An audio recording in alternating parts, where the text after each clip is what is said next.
C'est avec une très grande joie d'entrer dans votre foyer aujourd'hui. Nous sommes arrivés au moment où nous allons écouter ensemble l'enseignement qui porte quel numéro déjà? C'est le numéro 1, notre enseignement d'aujourd'hui. Après une pause assez longue, nous allons avancer dans la suite de l'enseignement. Le titre de l'enseignement d'aujourd'hui concerne le Dieu d'Abraham. C'est quel livre qui parle de lui? Vraiment? Est-ce que c'est le Coran de l'islam? Ou bien le Sefer Torah juif? Voilà ce que nous allons voir ensemble pour aujourd'hui. Je précise bien que notre enseignement porte le numéro 1 pour aujourd'hui, c'est-à-dire un nouvel enseignement que nous allons suivre ensemble selon les directives de Yahushua. Gloire éternelle à lui. Premièrement, je réitère mes salutations pour vous qui m'écoutez et je vous souhaite le meilleur pour vous qui suivez déjà la parole et l'enseignement en ce moment. Nous sommes arrivés au moment où nous allons avancer dans cet enseignement numéro 1 pour aujourd'hui, que vous allez suivre avec moi, l'ambassadeur de Yahushua, Ziadia Elia. C'est moi qui est avec vous en ce moment, que vous voyez en image, et ma voix, vous êtes déjà habitué à l'écouter de manière habituelle. Et je répète encore le titre de notre enseignement. Où est-ce qu'on peut trouver la vérité? C'est dans quel livre qui parle vraiment du Dieu d'Abraham? Car là, on parle vraiment du livre juif. Pourquoi je parle du livre juif qu'on appelle le Sefer Torah? Et il y a aussi le livre du Coran.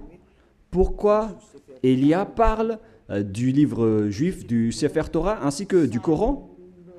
Car chacun parle du Dieu d'Abraham, chacun des deux livres, alors que chacun aussi a sa version et leur langage.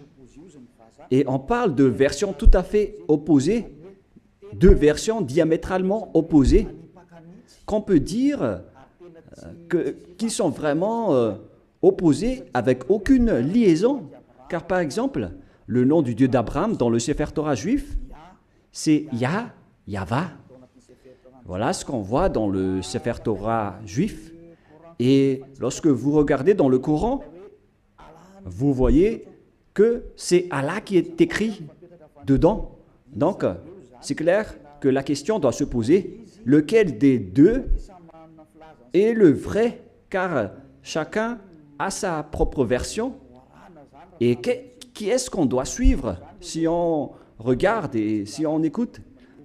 Mais pour les personnes qui ne se cassent pas la tête avec le salut, ils disent que ça va de soi. Mais si vous cherchez vraiment le chemin vers le salut, vous voyez bien que ce schéma est différent. L'autre est vrai et l'autre est faux.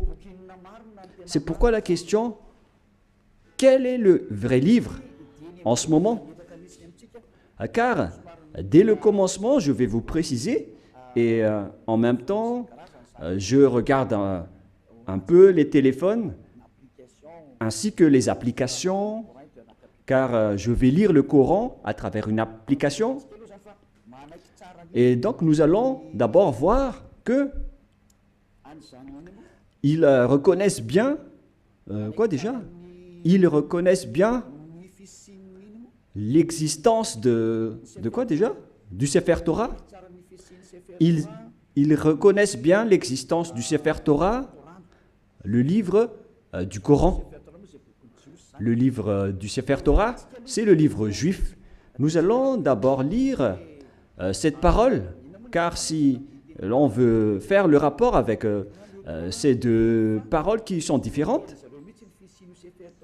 alors que le Coran reconnaît bien le Sefer Torah juif, le Sefer Torah appartient aux Juifs israéliens. Et le Coran précise bien qu'il reconnaît l'existence du Sefer Torah selon le livre du Coran, Ali Imran 3. Nous allons regarder ensemble Ali Imran 3. Et vous pouvez directement afficher, mais moi en même temps je vais rechercher un peu. Ali Imran 3.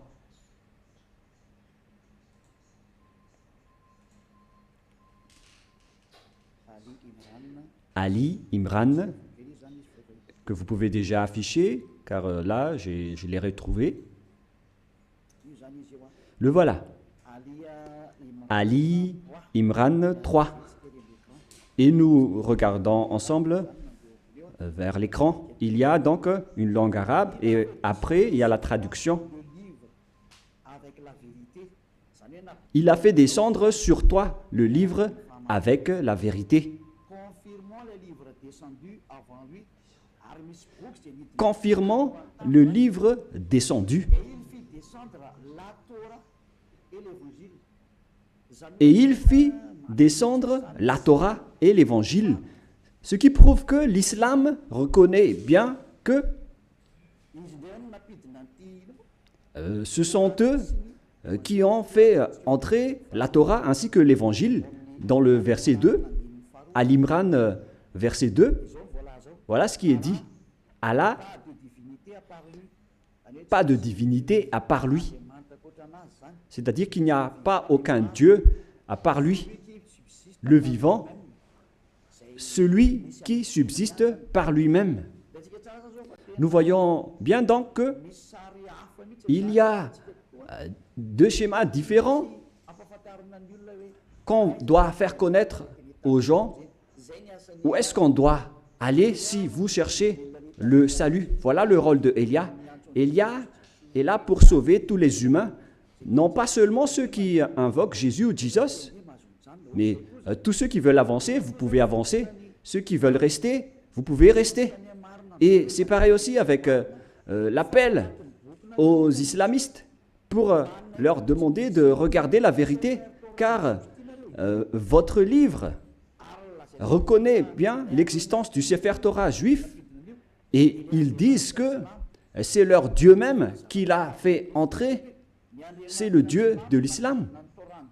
C'est vraiment grandiose ce qu'il dit en disant que c'est le Dieu de l'islam qui a fait entrer le Sefer Torah juif ainsi que l'Évangile, le Nouveau Testament, dans lequel il y a l'histoire du Fils de Dieu qui figure dans la Sainte Écriture juive, que les islamistes ne reconnaissent pas du tout en disant que le Fils de Dieu n'existe pas car Dieu n'a pas du tout enfanté. Voilà un autre problème, c'est-à-dire qu'il y a un schéma étrange concernant cette parole de Dieu qui vraiment possède la vérité. Et donc, nous allons suivre le titre qui raconte vraiment ce Dieu et qui a vraiment la vérité. Est-ce que c'est dans le Coran de l'islam ou c'est dans le Sefer Torah juif? Car ce sont les deux schémas opposants et qu'on doit confronter. Ce n'est pas qu'on va faire combattre le livre, mais on doit regarder la vérité à travers la parole. Et donc c'est clair que le Dieu de l'islam, selon eux, c'est lui qui a donné le Torah ainsi que le Nouveau Testament, la bonne nouvelle dans l'Évangile où il y a Yahushua, mais qu'ils ont changé au nom de Isha. Et les faux chrétiens l'ont changé en Jésus ou Jesus. Et certains nous demandent, est-ce que vous êtes chrétien? Moi, je réponds directement, nous ne sommes pas chrétiens. Car le Christ, plusieurs gens l'ont déjà changé en autre sens. Élia n'est pas chrétien. Élia suit Yahushua qui est l'élu. C'est celui que je suis. Voilà. Mais le Christ, le nom du Christ est déjà détruit. Et nous, on n'entre plus dans ce genre de choses étranges. Mais le vrai, le bien et le pur, c'est de suivre Yahushua, l'élu. Nous allons encore entrer dans ce sujet prochainement, mais on va dire d'abord que le livre de l'islam reconnaît Yahushua, mais ils ont juste changé son nom en Isha. Nous allons voir ça après. Mais dès le commencement, on voit bien que le Coran, ils reconnaissent bien le Sefer Torah juif. On parle ici du livre du Coran de l'islam. Donc là, c'est clair. Nous allons encore rajouter un autre verset. On va rajouter pour que ça soit bien complet dans vos écrits, nous allons encore lire dans le livre de Al-Maïda, qui s'écrit Al-Maïda. Al-Maïda 44. Nous allons aussi lire Al-Maïda 44, que je vais encore rechercher un peu.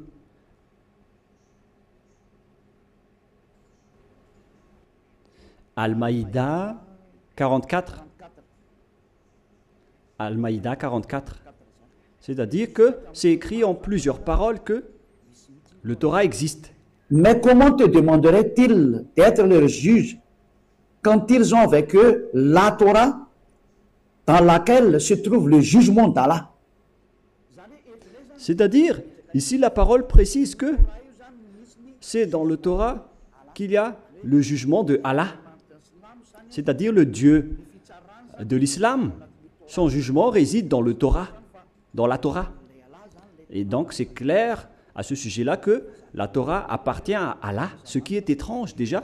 Mais qui est le vrai propriétaire de la Torah? Est-ce que c'est Allah ou bien Yahva? Toutes ces questions se posent, car nous voyons tous ensemble que les islamistes disent qu'ils sont les propriétaires de la Torah, d'après ce schéma, car le jugement de Allah pour les humains est dedans. Et bien évidemment, on va juger les humains, et ils disent que c'est dans le Sefer Torah juif. Et puis après cela, ils jettent en jugement, et ces gens-là sont nullement des croyants. Bon, on va laisser ça de côté, mais ici, on voit bien que la parole est très claire en disant que le Dieu Allah Islam est bien dans le Sefer Torah juif, ce qui est déjà étrange. Mais on va voir la vérité. Et malgré cela, nous allons encore regarder d'autres paroles pour bien compléter, pour bien prouver la parole de Élia. Nous allons lire dans Mariam 12. Attendez un peu parce que le livre s'est envolé. Mariam.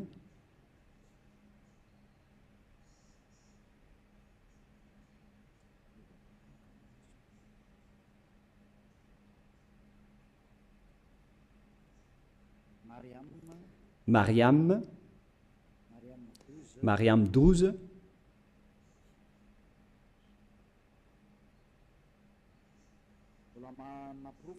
Ce qui, je suis encore en train de donner des preuves. Hein.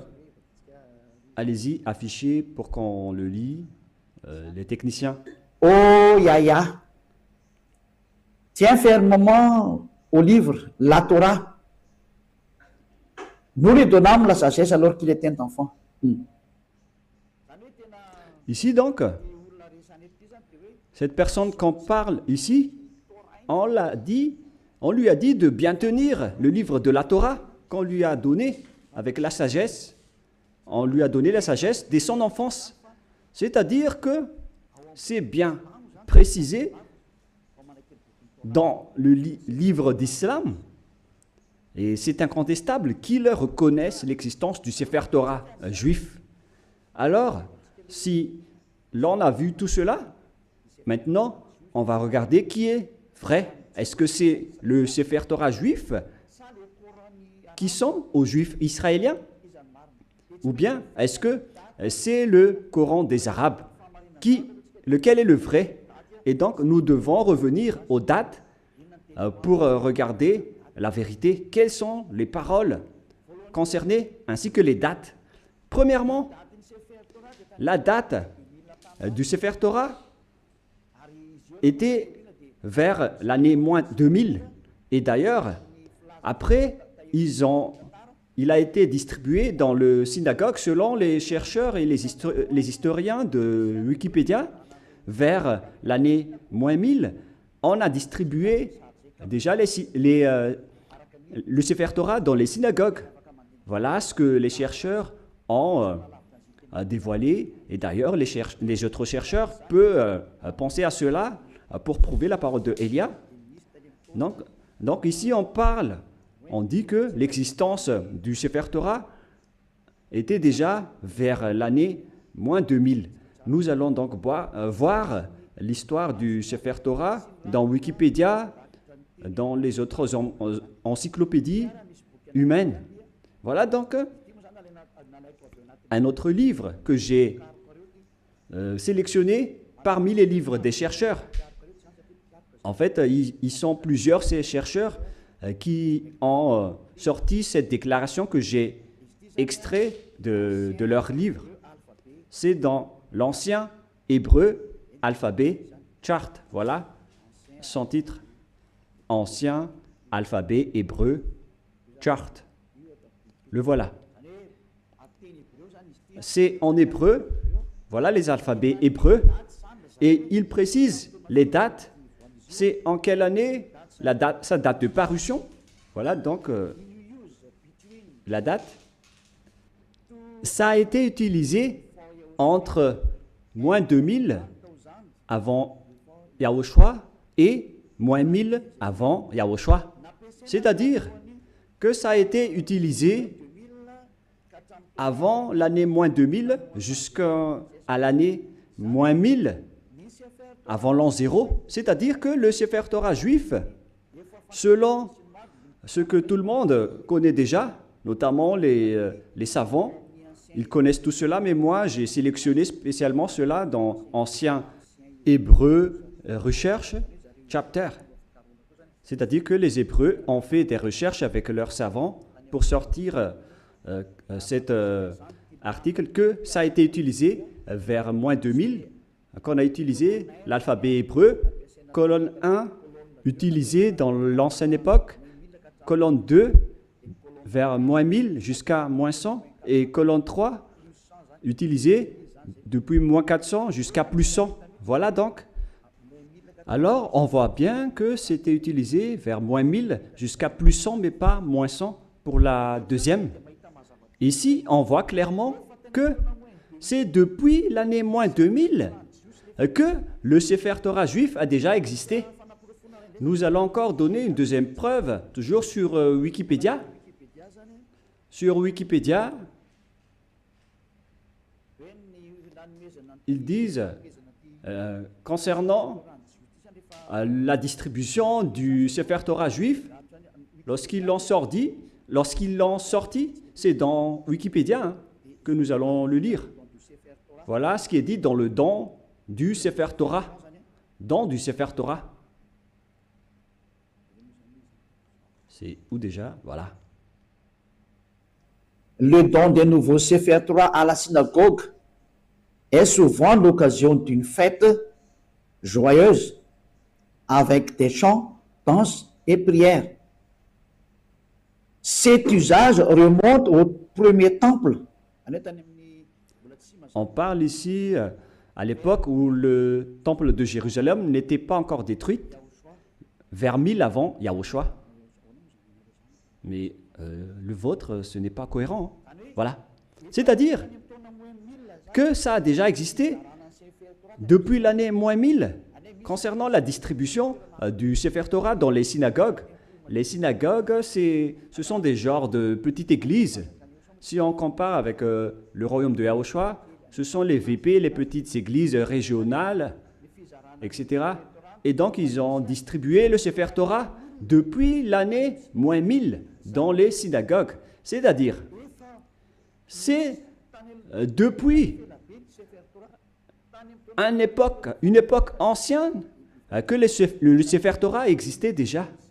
C'est-à-dire vers l'année moins 1000. Et on a déjà vu aussi qu'il a existé depuis moins 2000. Mais sa distribution dans les synagogues, c'était vers l'année moins 1000 avant l'an 0. Donc là, c'est clair et c'est bien prouvé que le Sefer Torah existait déjà avant l'année 0. Et vers l'année moins 1000, on l'a distribué dans les petites synagogues, dans les petites églises. C'est incontestable alors qu'il est très ancien. Et nous allons ensuite regarder concernant le Coran de l'islam. Et si je vous dis tout ça, c'est par amour pour vous les humains, avant votre anéantissement. Élia vous dit de vous retourner. Il n'y a plus rien à faire pour votre terre. Sa destruction est arrivée. Et moi je dis à tous les humains de revenir vers le propriétaire de cette terre qui va être détruit, car vous ne pouvez plus l'empêcher en ce moment, c'est déjà en cours. Et si vous ne, tant que l'histoire ne vous frappe pas, alors sachez, vous tournez. C'est pourquoi ce salut en sauve tout le monde, sans exception, pour que personne ne soit plus trempé. Car les pécheurs ont été tous trempés. Et on est en train de sauver les pécheurs pour que vous ne péchez plus. Et les gens qui sont avec Élia ne pêchent plus. Est-ce que vous ne désirez pas ça? L'objectif de prier, c'est de ne plus pécher. Mais si vous êtes encore pécheur, n'espérez pas d'aller vers le Dieu d'Abraham. Les pécheurs n'iront jamais auprès du Dieu d'Abraham. Vous êtes en train d'être baratiné par les gens. Vous seriez perdu en enfer et dans le lac du feu. Voilà votre finalité. Alors faites bien attention. Et là, maintenant, on va voir à quel moment le Coran de l'islam a existé. Toujours dans le livre du Coran que nous allons prendre sur Wikipédia, date de parution. Le livre de l'islam a été proclamé vers l'année plus 612, plus 610 jusqu'à 632, proclamé de 612 jusqu'à 632. Et il y avait eu une autre édition après 632, 634, etc. C'est-à-dire qu'il a existé aux alentours de l'année 612 concernant l'existence du Coran de l'islam. Ce n'est pas le Coran juif, mais c'est le Coran de l'islam, c'est-à-dire aux musulmans. Donc, il s'agit d'un livre récent qui est différent du livre juif. C'est vraiment un livre différent. C'est pourquoi le nom de leur Dieu n'est pas pareil que le nom du Dieu juif. Le nom du Dieu juif qui est Yahweh et le nom du Dieu de l'islam, c'est Allah. Alors, lequel on doit choisir? Car chacun dit qu'il connaît la Torah.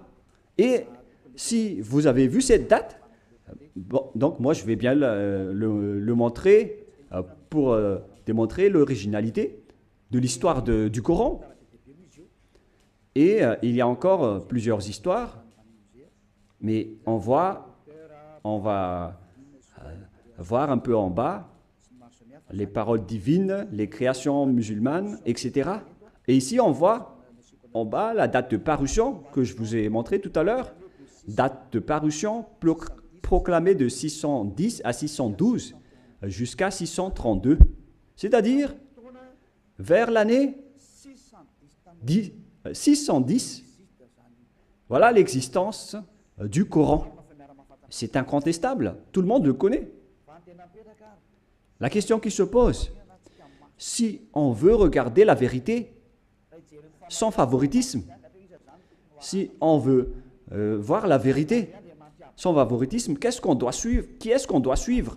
Car les deux livres parlent du Dieu d'Abraham et ils reconnaissent tous le Dieu d'Abraham. Et lorsqu'on a regardé les dates, la date du Sefer Torah était vers l'année moins 2000, son existence. Et vers l'année moins 1000, sur Wikipédia, c'est prouvé qu'il a été distribué, le Sefer Torah, on l'a distribué dans les petites synagogues.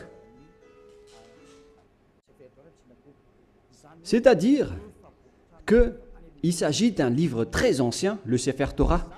C'est lui qui a conservé les anciennes paroles. Et donc, si on regarde bien, qu'est-ce qu'on doit prendre? Est-ce que vous allez prendre le livre qui était né vers plus 600 de l'islam? Est-ce que c'est là qu'on doit voir la vérité sur le Dieu d'Abraham, ou bien vers celui qui était vers moins 2000? Et sans hésitation, sans favoritisme, tout le monde doit dire qu'on doit voir dans le livre qui existait vers moins 2000, qui a conservé toute la vérité. Voilà la vérité. Lorsque vous regardez l'originalité, il faut regarder le plus ancien. Si l'on prend l'exemple d'un problème foncier, on doit avoir la source de la situation juridique au tribunal, on doit voir l'authenticité, le plus authentique, le plus ancien. Et donc, c'est clair que c'est celui qui possède le plus ancien dossier qui est le propriétaire du terrain, mais pas celui qui est venu récemment. Voilà donc pour prouver la vérité qui est incontestable, même pas un tout petit peu. Voilà la question qui se pose. Qui a eu tort? Et nous allons d'abord préciser ce schéma qui est en cours. Et qui a écrit le livre du Sefer Torah d'abord? Car nous voyons bien que celui qui a écrit le livre du Coran, c'est un arabe. Et il ne peut pas nier cela. Mais celui qui a écrit le Sefer Torah juif, c'est Moshe. C'est Moshe qui l'a écrit. Et c'est justement ça qu'on va regarder en disant, est-ce que le Coran reconnaît Moshe et accepte Moshe? Voilà ce qu'on va regarder. Allons-y. Il accepte Moshe. Il accepte Moshe car c'est Moshe qui l'a écrit. C'est dans Exode 24. Quel verset déjà?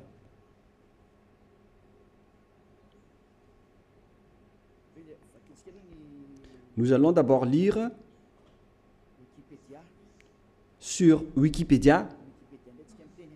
Nous allons lire sur Wikipédia concernant le livre de la Genèse pour voir qui l'a écrit.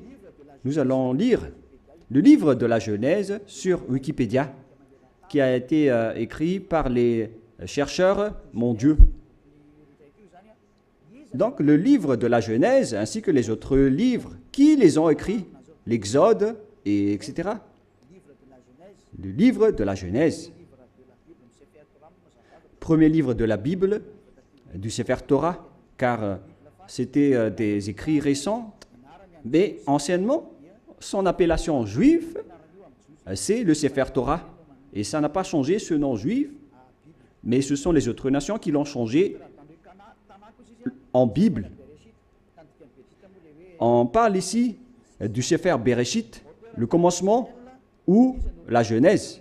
L'auteur traditionnel, ils l'ont précisé ici que c'est Moïse qui l'a écrit. Et il y a aussi d'autres auteurs avec d'autres remarques concernant d'autres auteurs anonymes. Mais Moshe a donc regroupé les écrits et qui les a conservés dans un seul livre. La raison, c'est que Moshe a reçu l'ordre de les écrire et Moshe les a écrits. Nous allons lire cette histoire dans le livre du Sefer Torah juif, dans le livre d'Exode, chapitre 24. Moshe a eu la parole qu'il devait écrire les paroles de Yahweh. Exode, chapitre 24, verset 4. Ce qui veut dire que l'histoire du livre de la Genèse, de l'Exode, Lévitique, Nombre et Deutéronome, ce sont tous des livres écrits par le grand-père Moshe. Moshe écrivit toutes les paroles de Yahweh. Puis il se leva du bon matin, il bâtit un autel au pied de la montagne et dressa 12 pierres pour les 12 tribus d'Israël.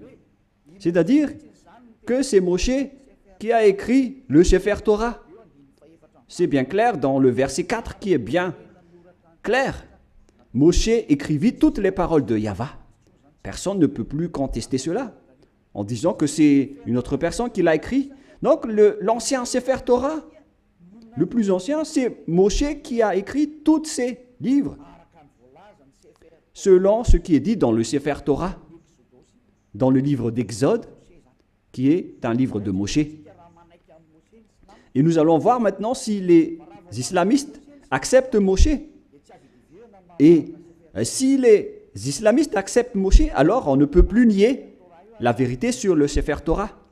Directement, le Sefer Torah est vrai et incontestable. Si vous allez encore contester cela, vous avez tort, car si vous acceptez la vérité sur son auteur, alors que Son nom figure bien dans le Sefer Torah. Il s'appelle Moshe dans le Sefer Torah, mais le Coran de l'islam l'a changé en Mosha. Voilà leur appellation, et tout le monde connaît cela. Et nous allons donc voir s'ils acceptent Moshe dans le Coran de l'islam. Si une fois vous l'acceptez, et nous allons le voir ensemble, alors il faut que vous vous tournez vers la vérité. Voilà la sagesse. Il faut aller vers la vérité. Le rôle de Elia est d'expliquer, de prouver. Si vous ne voulez pas écouter, tant pis pour vous. Mais mon rôle, c'est d'expliquer, de prouver, comme j'ai prouvé aux personnes qui appellent Jésus en disant que vous avez tort. Regardez-vous, vous êtes pécheurs. Et même le livre du Coran précise bien que tous les islamistes sont pécheurs. Et ce qui est pire, c'est qu'ils vont être tous jetés en enfer. Et ils connaissent tout cela. Et ils disent qu'on va les sélectionner petit à petit de l'enfer après. La question que je vous pose, par quel moyen vous allez quitter l'enfer? Car c'est écrit dans votre livre, ma venue, c'est de sauver les humains sans exception. Voilà le grand amour. C'est sauver tout le monde en tant qu'humain. Comment vous allez échapper à l'enfer? Par quelle solution? Et ne répondez pas bêtement. Il faut donner une vraie solution. Car dans votre livre, il est également écrit que vous n'avez pas le pouvoir de purifier ou de rendre parfaite une personne. C'est écrit dans votre livre. Vous n'avez pas le pouvoir de changer une personne en une personne vraie et parfaite. Alors, comment vous allez échapper à l'enfer? La question qui se pose. Après votre mort, vous irez en enfer et comment vous allez quitter cette zone? C'est vraiment pire. Hein? Je ne sais pas si vous avez déjà entendu cela, mais lorsqu'on discute avec les gens, ils acceptent que c'est vrai. Et lorsqu'on les pose la question, comment vous allez échapper à cela? Et après, ils donnent des réponses bêtes. Si vous êtes en enfer, alors vous êtes méchant, vous êtes puni. C'est là que les adultères, les voleurs, les idolâtres, ils vont être jetés en enfer et dans le lac de feu et de soufre. Mais dans le livre de Sefer Torah juif, il est dit que si quelqu'un est jeté là-bas, il ne pourrait plus y échapper. Souvenez-vous bien de cela. Donc, on va voir maintenant que est-ce que le Coran accepte Moshe ou Moïse pour les catholiques romains et les protestants. Pour les protestants, Moshe. Pour le Sefer Torah original, c'est Moshe. Et pour le Coran de l'islam, c'est Mosha, mais c'est le même. Nous allons donc chercher cette parole. Est-ce que le Coran accepte les prophètes? Voilà ce qu'on va lire en premier. Et nous allons bien lire que les islamistes acceptent les prophètes dans le livre d'Al-Baqarah 39. Nous allons devoir préciser un peu la recherche sur Al-Baqarah 39. Veuillez patienter un tout petit peu car je suis en train de rechercher. Al-Baqarah. Quel verset déjà? Quel chapitre? 39, 36, 37, 38, 39.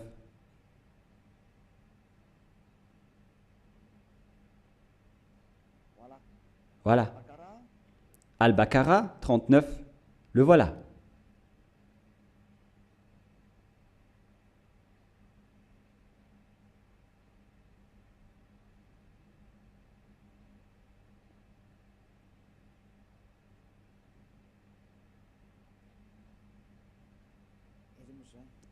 Où il est passé déjà? Voilà. Nous allons lire à partir du verset 38 et 39. Nous dîmes, descendez d'ici, vous tous, toutes les fois que je vous enverrai un guide, c'est-à-dire lorsqu'ils vont envoyer un guide parmi vous pour vous guider, celui qui vont les suivre n'auront pas de crainte ou de terreur, etc. Voilà. Verset 39. Et ceux qui ne croient pas à nos messagers, quiconque ne croit pas à nos messagers, c'est-à-dire leurs prophètes, et traitent de mensonges nos révélations. C'est-à-dire que c'est de la mensonge qu'ils ont transmis aux messagers. Ce sont des gens du feu, ceux qui contredisent nos prophètes, où ils demeureront éternellement. Donc, s'ils n'acceptent pas les prophètes, la parole des prophètes, vous allez être mort en enfer à jamais.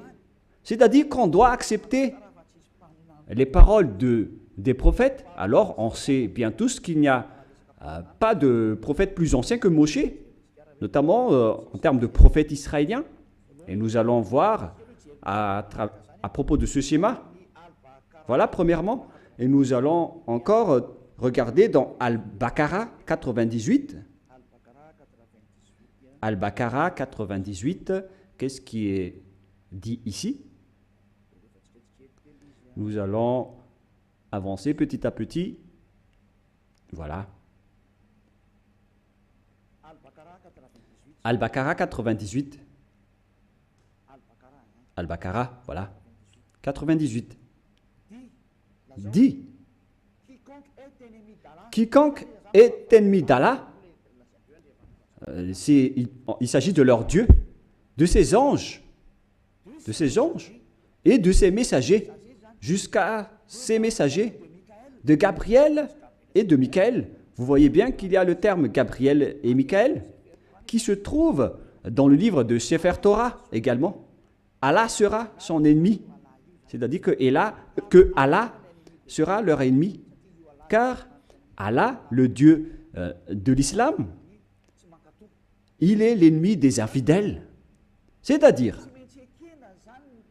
on doit accepter les paroles des messagers ou des prophètes, sinon vous serez un ennemi de ce Dieu. C'est clair alors qu'on va voir que est-ce que Moshe est un prophète dans le livre du Coran? Mais si Moshe est un prophète, alors les paroles de Moshe doivent être acceptées par les islamistes, car Moshe est le premier prophète. Et eux, ils reconnaissent le livre de la Torah. Et Moshe se trouve dans la Torah et pas ailleurs. Nous allons également voir une autre parole, toujours dans Al-Baqarah, mais dans le chapitre 253. C'est un peu loin, ce chapitre 253. C'est encore loin.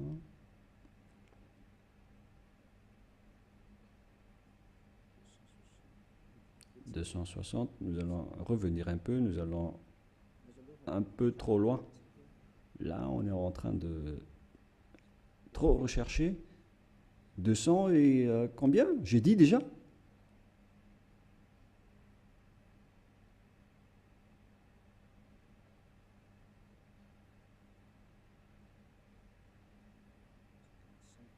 55, 54, 53, voilà.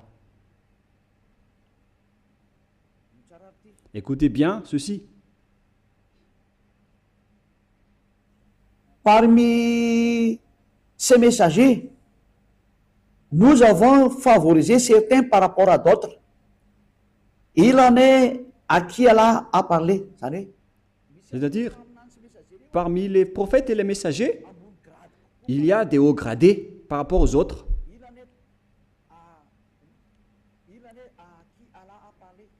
Il en est à qui Allah a parlé. Et il en a élevé d'autres en grade, qui ont été promus en grade. Ils disent Jésus ici, mais à vrai dire, c'est Yahushua. Vous voyez le changement des noms. Et les islamistes parlent de Isha. Donc, Yahushua, fils de Marie ou de Maria. Nous avons la preuve que Yahushua a le Saint-Esprit. C'est dit dans le livre du Coran. Et il est exceptionnel comparé aux autres prophètes. Et si Allah a voulu qui se sont s'entretués, etc. Mais nous allons en rester là. Mais ce qu'on précise ici, c'est qu'il y a des prophètes haut gradés parmi les autres prophètes, y compris Yahushua, le fils de Maria. C'est bien dit dans le livre du Coran, de l'islam. C'est-à-dire que, face à cette parole, le livre du Coran précise bien que ils acceptent bien que Yahushua, qui a été enfanté par Maria, a bien le Saint-Esprit. Et ils ont dit qu'ils ont bien la preuve qu'on lui a bien donné le Saint-Esprit. On lui a confirmé le Saint-Esprit. Et c'est Allah qui a dit cela selon eux. Alors ici, c'est précisé qu'on doit écouter les paroles des prophètes. Alors, maintenant, nous allons lire comment ils acceptent Moshe, Moïse ou Mosha. Est-ce qu'ils acceptent Moshe? Dans le livre d'Al-Imran, est-ce qu'ils acceptent Moshe? Voilà ce qu'on va terminer ceci pour aujourd'hui. Est-ce que le Coran de l'islam accepte Moshe? Parce que s'ils acceptent, face à toutes ces paroles, donc c'est clair que c'est le Sefer Torah juif qui est vrai et le Coran est faux, d'après tout ce qu'on a dit. J'ai donné des preuves. Je n'ai pas seulement donné des paroles du Sefer Torah, mais j'ai également donné des paroles du Coran. Comme ça, vous voyez bien que je n'ai pas fait du favoritisme, car chacun a dit sa version, et à vous de connaître lequel doit-on suivre. Et donc, le livre de Al-Miran 84 précise aussi, et je précise aussi que c'est de l'amour, tout ce que je suis en train de vous parler, pour que vous ne soyez pas jetés en enfer, au cas où vous allez être en difficulté avec le danger que vous allez subir. J'ai dit Al-Imran 84, voilà. Allons-y. Dit Al-Imran 84. Nous croyons en Allah, à ce qu'on a fait descendre sur nous. On parle ici des islamistes. À ce qu'on a fait descendre sur Abraham, en Ismaël, en Isaac. Tous ces noms figurent dans le livre du Sefer Torah, en Jacob et sa tribu. On voit bien l'histoire de cette tribu dans le livre du Sefer Torah juif et de ce qui a été porté par Moïse. Moïse, et donc ici c'est le porte-parole et le prophète, et on va dire Yahushua directement. Et ici donc, on précise bien que les islamistes croient à tous les prophètes jusqu'à Jésus, Isha, c'est-à-dire Yahushua, en vrai. Depuis Moshe ou Moïse, ils acceptent tous les prophètes. C'est clair alors que le Coran ne peut pas dire qu'il nie Moshe. C'est pas vrai. On le nie carrément, car nous l'avons bien tous vu ensemble. Élia n'a rien inventé. Élia n'a rien inventé. C'est le salut. Le danger arrive sur votre terre. C'est le devoir de Élia de vous sauver. Mais si vous ne voulez pas être sauvé, vous avez déjà écouté, tant pis pour vous, mais j'espère que vous allez être sauvés. Nous allons encore voir une autre parole dans Mariam 51. Où se trouve le livre de Mariam 51.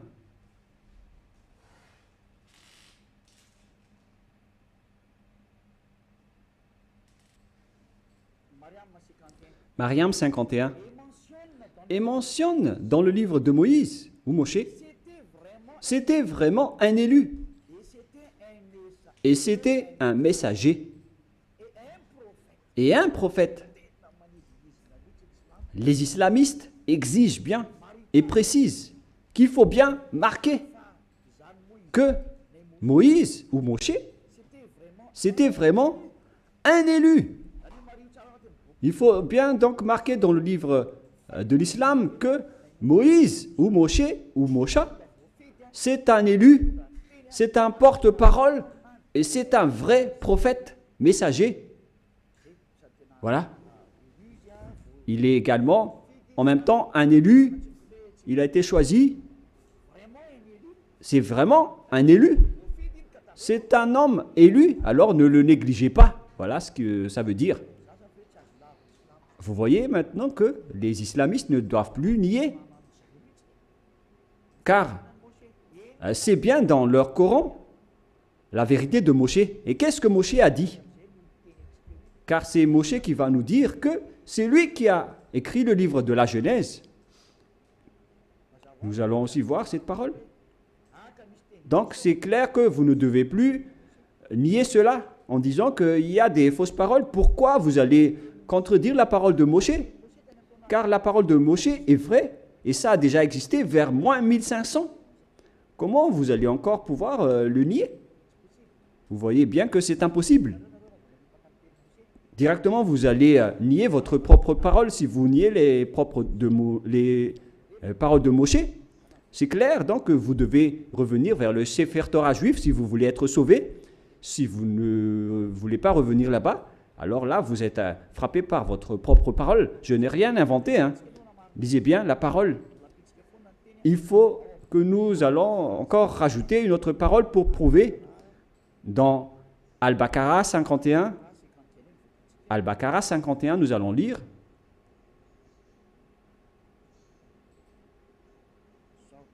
Voilà. Al-Baqarah 51. Et rappelez-vous, lorsque nous donnâmes rendez-vous à Moïse pendant 48 Et rappelez-vous que lorsque nous avons donné rendez-vous à Moshe pendant 40 nuits, lorsqu'il était allé sur la montagne, puis en son absence, vous avez pris le veau. Il se tourne ici vers les Israéliens que, en l'absence de Moshe, vous avez pris le veau pour idole, c'est-à-dire un statut idole, et vous étiez injuste à l'égard de vous-même en adorant autre qu'Allah. Et donc, vous avez adoré un bœuf qui est injuste devant le Dieu de l'islam qu'ils appellent Allah. Vous voyez bien qu'on parle ici d'un sujet juif.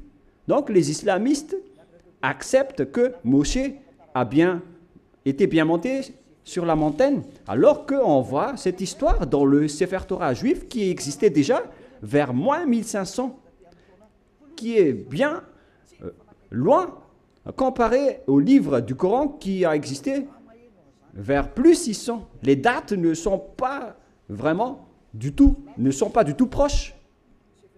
Et si on écoute tout cela, on doit bien penser, est-ce qu'on doit nier encore le Sefer Torah juif et pour confirmer que les paroles de Moshe sont incontestables? C'est le livre de Coran qui le dit. Je n'ai rien inventé. Nous allons encore regarder une autre dernière parole dans le livre de An-Nisha 163. An-Nisha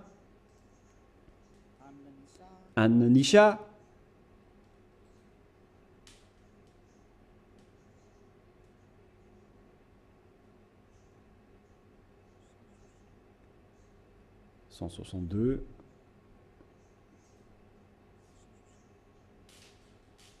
Là, c'est 160 et combien?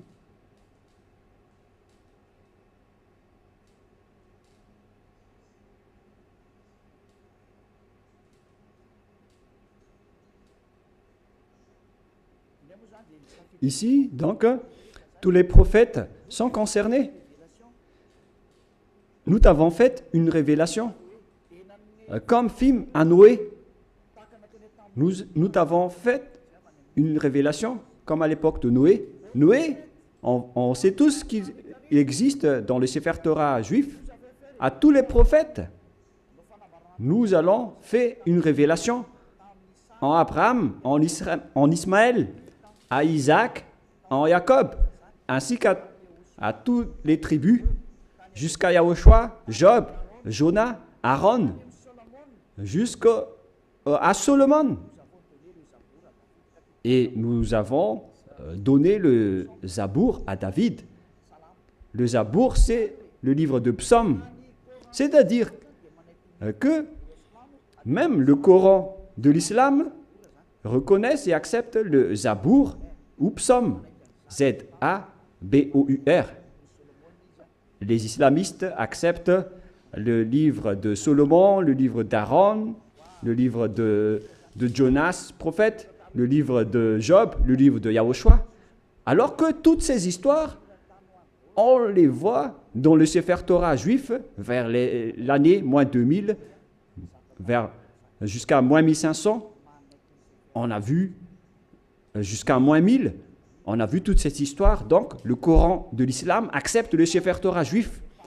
Qu'est-ce qui est dit par le grand prophète dedans? L'élu qui n'est autre que Moshe. Moshe a dit que c'est moi qui ai écrit le livre du Sefer Torah. Et nous allons revenir à ce que je vous ai donné tout à l'heure dans Exode 24, 4. Moshe dit ici dans Exode 24, 4. Moshe écrivit toutes les paroles de Yahva. Celui qui est invoqué par Moshe dans le Sefer Torah, c'est Yahva, mais pas Allah. Voilà une première erreur. Car Moshe existait déjà vers l'année 1500, qui est déjà très ancien. Je n'ai pas encore donné la date de naissance et d'apparition de Moshe. Et dans ce livre, tout le monde le connaît. Ce n'est pas une nouvelle chose pour vous. Voilà donc l'histoire de Moshe, le Moïse historique comme titre. On parle de l'histoire de Moshe selon les chercheurs. Par conséquent, nous allons lire directement.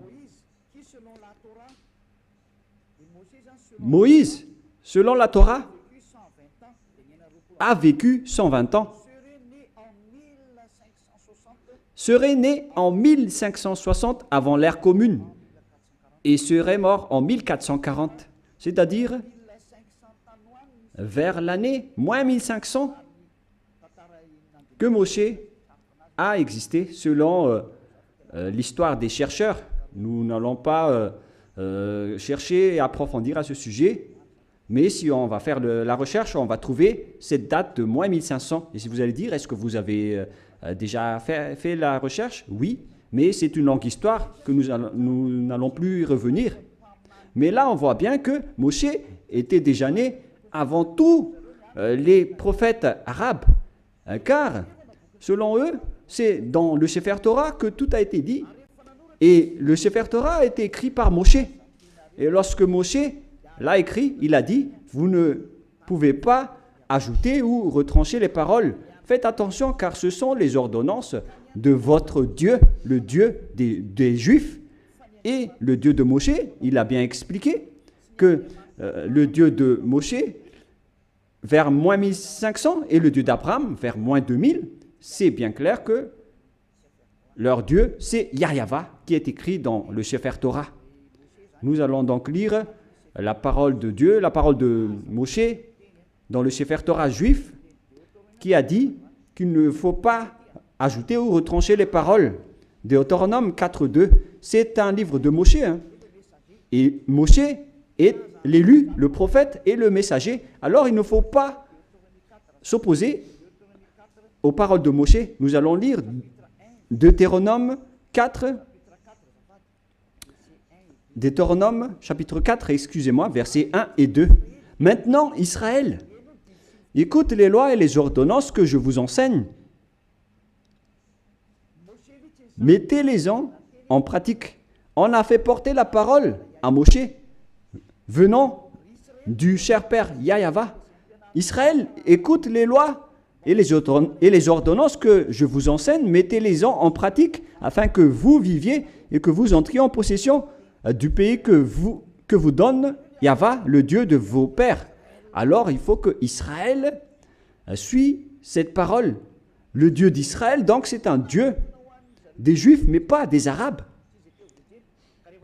la parole est réservée aux Israéliens, ainsi qu'à ceux qui veulent être sauvés. Et si vous voulez être sauvés, rapprochez-vous du Dieu d'Abraham dans le Sefer Torah juif, écrit par Moshe. Et le nom du Dieu de Moshe, c'est Yahva, que je vais faire sortir après. D'ailleurs, il est déjà écrit, que vous pouvez le voir en ce moment. Verset 2, qu'est-ce qui est dit?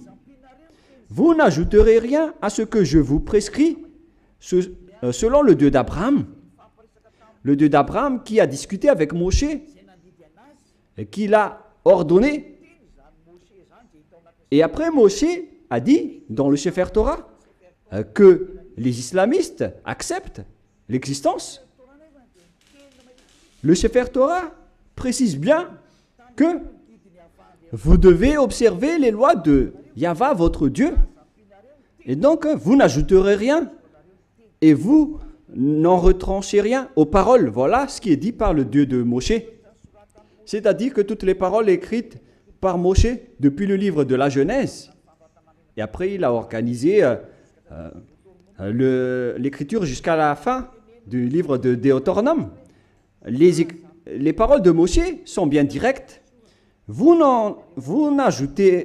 n'ajouterez rien et vous n'en retranchez rien. Alors, vous ne pouvez pas dire que c'est un livre ancien et obsolète qu'on ne doit plus écouter, ou que c'est un ancien prophète qu'on ne doit plus écouter. Sachez qu'il est interdit par la parole du Dieu qui a discuté avec Moshe dans le Sefer Torah juif. Il a dit, ne rajoutez rien et ne retranchez rien.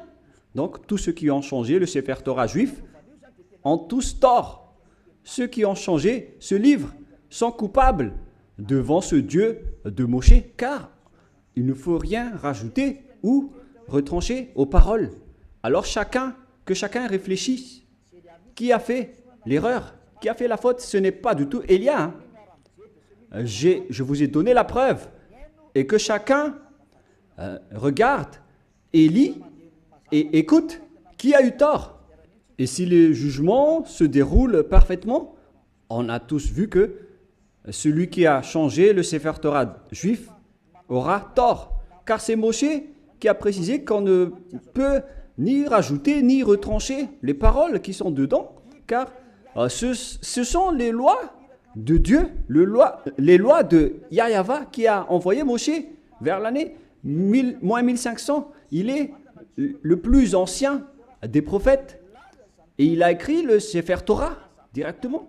Et ce prophète a dit qu'il ne faut pas ajouter ni retrancher mes paroles selon le Dieu d'Abraham. Car si vous allez faire ça, vous allez être en conflit avec lui. C'est interdit pour vous de faire cela. Alors que chacun réfléchisse pour ceux qui l'ont changé.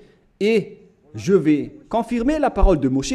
Moshe a encore dit que vous devez uniquement écouter les paroles des prophètes israéliens. C'est également ces paroles. Alors que chacun réfléchisse face à tout cela, qu'est-ce qui se passe sur cette terre? Pensez-y, prenez une décision pour ceux qui vont être sauvés.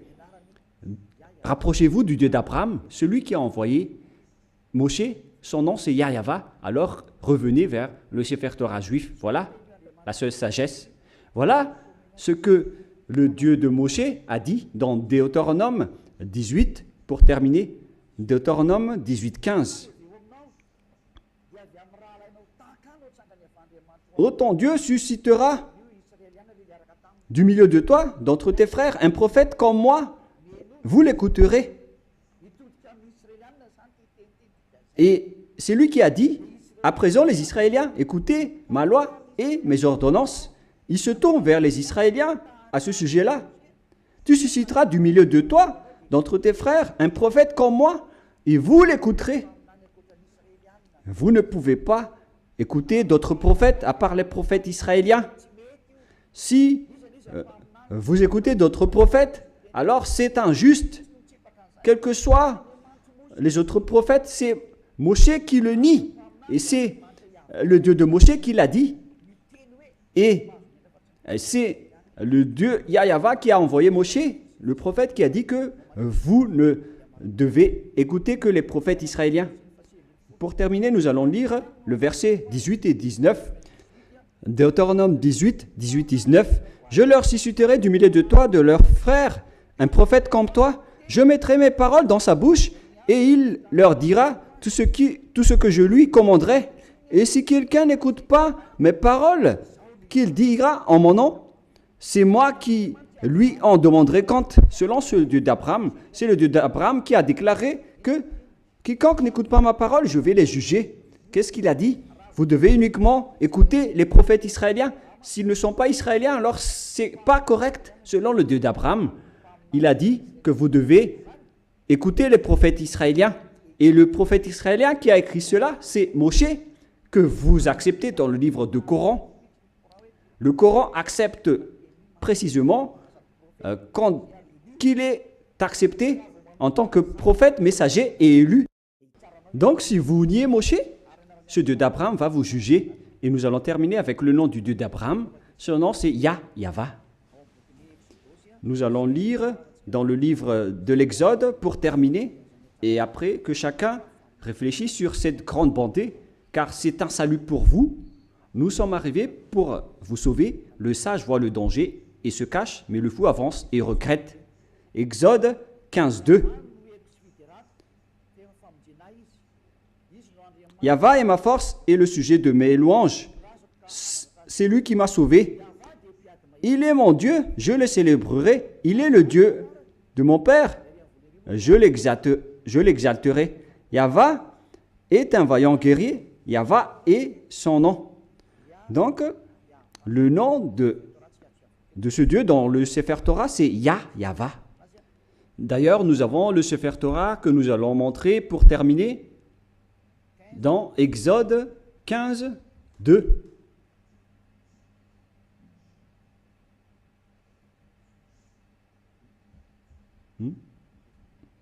Qu'est-ce qui se passe? Exode 15, nous allons lire Exode 15. Voilà. Exode 15:2. En hébreu, il est dit ici que Avzi Vzimrat Yah. Yah, c'est le nom de Dieu. Vaili, Ilishua, Evanvehu, Elohe, Ali, Varuminu. C'est Yah qui est son nom depuis le début. Et deuxièmement, Yahva, Ishmishchama, Yahva Shmo. Alors, ça veut dire Yahva, mais ils n'ont pas complété la parole, mais je l'ai déjà enseigné. Mais maintenant, nous allons revenir avec la version française, parce que là, c'est en hébreu qu'on ne peut pas comprendre. C'est dans Exode 15:3. Yahva est un vaillant guerrier. Yahva est son nom. Et le nom du Dieu invoqué par Abraham et par Moshe dans le Sefer Torah juif que le Coran accepte, qui existait vers moins 2000 et moins 1500. Il précise que le nom de ce Dieu d'Abraham qu'ils ont appelé à eux deux, Abraham et Moshe, le nom de ce Dieu, c'est Yahva. Et donc, si vous ne suivez pas cela, imaginez et pensez que vous avez fait une grosse erreur. Si vous mourrez dans cette situation, vous irez en enfer. Écoutez ma parole, c'est de l'amour, ce n'est pas de la diffamation, c'est de la preuve pour la parole. Le sage voit le danger et se cache, mais le fou avance et le regrette. J'espère que vous tous qui m'avez écouté, vous allez vous tourner vers la vérité, le Dieu d'Abraham, le Dieu de Moshe qui est incontestable.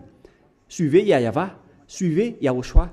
Écoutez la parole du Dieu d'Abraham dans le Sefer Torah juif pour votre sagesse. Nous allons prier ensemble. Merci infiniment, Père Yahva, pour toutes ces paroles.